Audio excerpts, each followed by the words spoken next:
Harry S. Truman, May 8, 1884 December 26, 1972, was the 33rd President of the United States, serving from 1945 to 1953. A member of the Democratic Party, he previously served as a United States Senator from Missouri from 1935 to 1945 and briefly as the 34th Vice President in 1945 under Franklin D. Roosevelt. Assuming the presidency after Roosevelt's death, Truman implemented the Marshall Plan in the wake of World War II to rebuild the economy of Western Europe and established both the Truman Doctrine and NATO to contain the expansion of Soviet communism.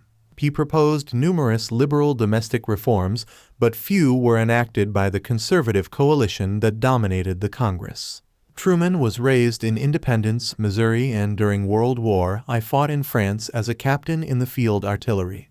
Returning home, he opened a haberdashery in Kansas City, Missouri, and was elected as a judge of Jackson County in 1922. Truman was elected to the United States Senate from Missouri in 1934. Between 1940 and 1944, he gained national prominence as chairman of the Truman Committee, which was aimed at reducing waste and inefficiency in wartime contracts.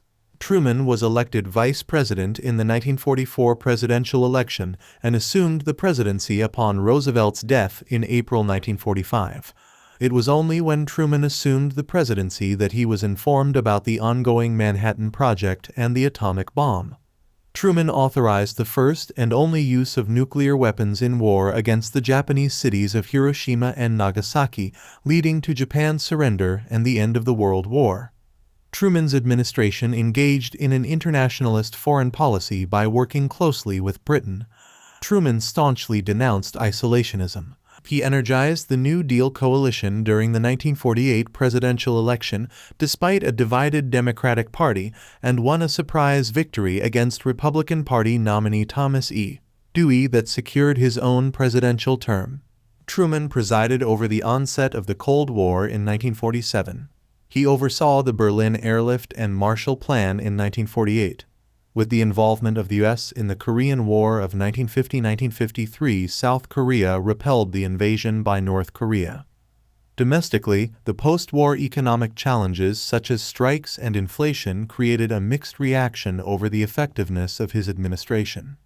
In 1948, he proposed Congress pass comprehensive civil rights legislation. Congress refused, so Truman issued Executive Order 9980 and Executive Order 9981, which prohibited discrimination in federal agencies and desegregated the U.S. Armed Forces. Investigations revealed corruption in parts of the Truman administration, and this became a major campaign issue in the 1952 presidential election, although they did not implicate Truman himself. He was eligible for re-election in 1952, but with poor polling, he chose not to run. Truman went into a retirement marked by the founding of his presidential library and the publication of his memoirs.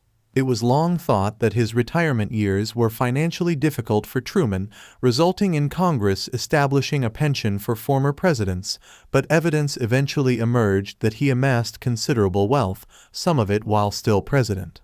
When he left office, Truman's administration was heavily criticized, though critical reassessment of his presidency has improved his reputation among historians and the general population.